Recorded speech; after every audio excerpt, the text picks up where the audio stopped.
जय हिंद। कैसे हैं आप सभी लोग? आशा है आप सभी लोग अच्छे होंगे। तो फिर हम आ गए हैं आज आपकी सेवा में फिजिक्स के 9वें लेक्चर को लेकर, जिसमें हम पढ़ रहे हैं प्रकाश का परावर्तन।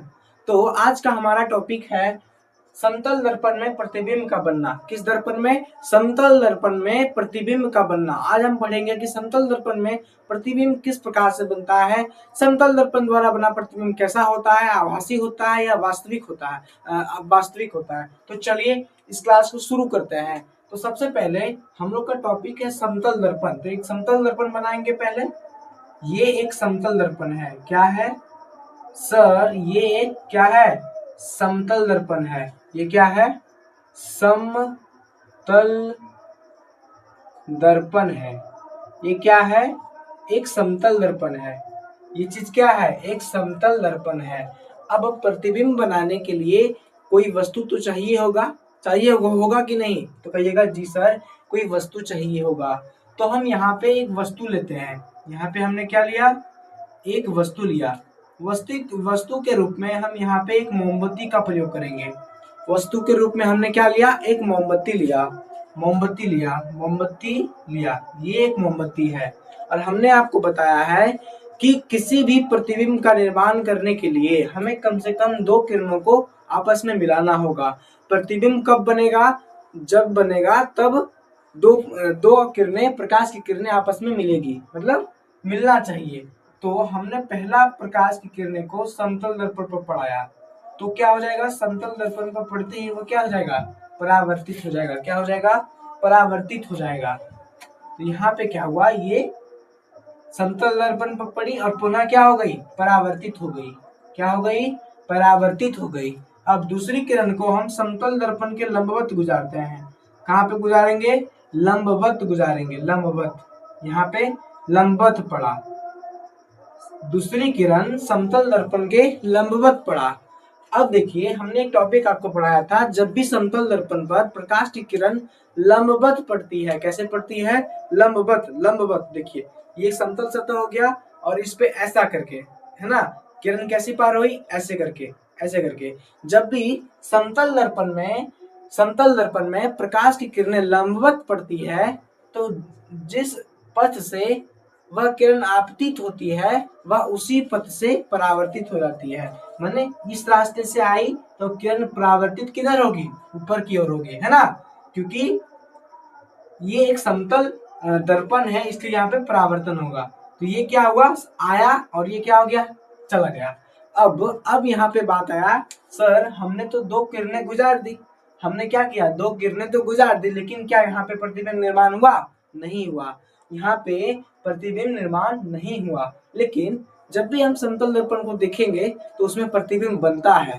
तो हमारी आंखों को ऐसा लगता है कि प्रतिबिंब दर्पण के पीछे कहीं ना कहीं बन रहा है। अब देखिए, दर्पण के पीछे प्रतिबिंब कहाँ बनेगा? देखिए, यदि इसको हम यहाँ पे इस तरह से बढ़ा दें, क्या किए? इसको हम बढ़ा दिए, काल्पनिक है इसलिए इसको बढ़ा दिए, और यहाँ से इसको बढ़ा दिए, तो क्या होगा? एक ऐसा बिंदु आएगा। क्या होगा?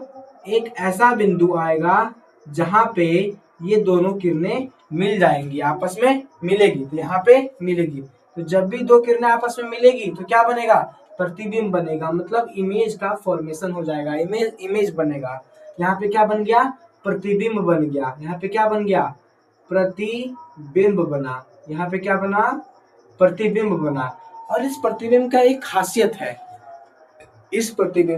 खासियत है, कि यह आभासी बनता है। ये कैसा प्रतिबिंब बनता है? आभासी बनता तो है ही है, लेकिन ये वस्तु के बराबर बनता है। कैसा बनता है? वस्तु के बराबर। मीन्स जितना वो वस्तु होगा, प्रतिबिंब उसी आकार का होगा। मान लीजिए हमने वस्तु रखा 2 इंच का, तो प्रतिबिंब कितने इंच का बनेगा? तो सर वो भी कितने इंच का बनेगा? 2 इंच का। किस दर्पण में? समतल दर्पण में। कहने का मतलब हुआ, वस्तु का आकार और प्रतिबिंब का आकार समतल दर्पण में बराबर होता है। क्या होता है? बराबर होता है।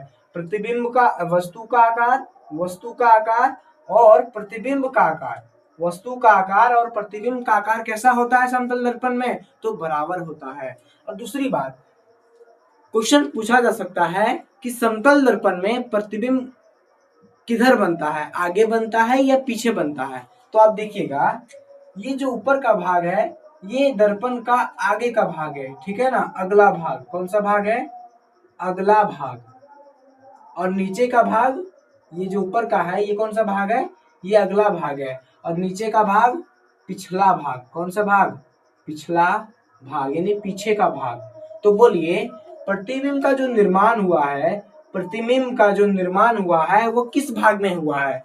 आगे के भाग में या पीछे के भाग में? तो बोलिएगा सर जो प्रतिबिंब का निर्माण हुआ है वह दर्पण के पीछे हुआ है, दर्पण के पिछले भाग में हुआ है, दर्पण के पिछले भाग में हुआ है। अतः समतल दर्पण में प्रतिबिंब का जो निर्माण होता है, जो प्रतिबिंब बनता है वह दर्पण के पीछे बनता है। प्रतिबिंब कहाँ बनता है? दर्पण के पीछे बनता है। प्रतिबिंब कहाँ बनता है? दर्पण के पीछे बनता है। ये चीजें थी जिसमें समतल दर्पण में प्रतिबिंब किस प्रकार से बनता है जिसको हमने देखा। ये एक वस्तु है, यहाँ पे लिख दीजिएगा, बाद में आपको कंफ्यूजन हो सकता है। ये क्या है? वस्तु है। ये वस्तु, ये क्या है? वस्तु है। और ये क्या है? उसका प्रतिबिंब है।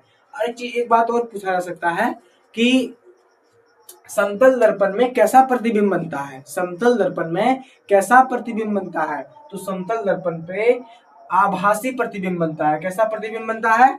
आभासी प्रतिबिंब। याद रखिए समतल दर्पण में कैसा प्रतिबिंब बनता है? आभासी प्रतिबिंब बनता है। अब आप कहिएगा सर आप कैसे बता दिए कि समतल दर्पण में आभासी प्रतिबिंब बनेगा? तो देखो बाबू, यहाँ पे हो क्या रहा है, यहाँ पे दो किरणें आपतित हुई। पहला आपतित हुई तो वह पुनः परावर्तित हुई, और दूसरा समतल दर्पण के लंबवत आपतित हुई तो वह जिस पथ से आया उसी पथ से लौट गया। यहाँ पे किरणें आपस में मिली नहीं, लेकिन समतल दर्पण में ऐसा होता है कि हमारी आंखों को ऐसा लगता है कि समतल दर्पण के पीछे कहीं पे प्रतिबिंब बन रहा है। तो वो प्रतिबिंब किस तरह से बनता है? ऐसे करके बनता है। तो इस हिसाब से हम कह सकते हैं कि समतल दर्पण में जो बना प्रतिबिंब होता है वह कैसा होता है? वह आभासी होता है। तो चलिए आप इसको एक बार देख लीजिए, मैं इसके रिलेटेड जो भी महत्वपूर्ण बिंदु है उसको मैं लिखवा दूंगा। ठीक है, कीजिए, इतना कीजिए। ठीक है, आगे बढ़ते हैं। लिख लीजिए कुछ महत्वपूर्ण बिंदु। अभी हम जितना पढ़े हैं उतने लिखेंगे, ज्यादा नहीं, एक्स्ट्रा नहीं जाना है, बस थोड़ा सा लिखिए। कुछ महत्वपूर्ण बिंदु, कुछ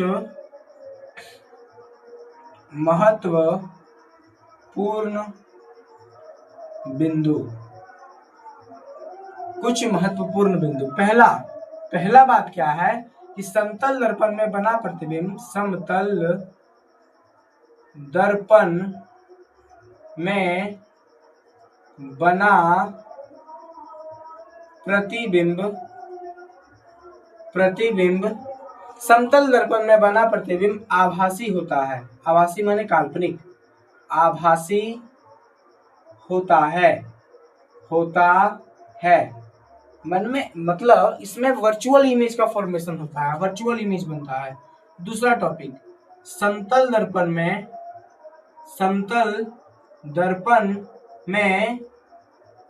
प्रतिबिंब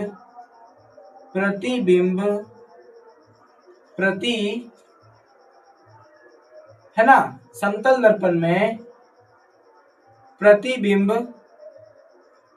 दर्पण के पीछे बनता है, दर्पण के पीछे बनता है। किधर बनता है? तो दर्पण के पीछे बनता है। अभी हम लोगों ने देखा था ना कि दर्पण के पीछे बन रहा था। तीसरा पॉइंट है वस्तु का आकार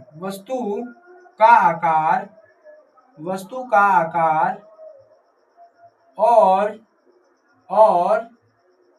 प्रतिबिंब का आकार बराबर होता है, मीन्स समान होता है। अच्छा एक बात और है इसमें, वस्तु की दूरी, दर्पण से वस्तु की दूरी और दर्पण से प्रतिबिंब की दूरी दोनों बराबर होता है। इसको हम कल समझाएंगे अच्छे से आपको, ठीक है ना। अभी आगे बढ़िए, कुछ और पॉइंट लिखिए। समतल दर्पण में बना प्रतिबिंब आभासी होता है। समतल दर्पण में प्रतिबिंब दर्पण के पीछे बनता है। वस्तु का आकार और प्रतिबिंब का आकार समान होता है। चौथा पॉइंट लिखिएगा, बस लास्ट पॉइंट लिखिए इसमें प्रतिबिंब क्या लिखिएगा, प्रतिबिंब सीधा बनता है। कैसा बनता है? प्रतिबिंब वस्तु की अपेक्षा, मतलब जिस तरह वस्तु होगा उसी तरह प्रतिबिंब भी होगा। इस प्रतिबिंब वस्तु की अपेक्षा सीधी सीधी होती है। कैसी होती है? सीधी होती है। प्रतिबिंब कैसा होता है? सीधा होता है।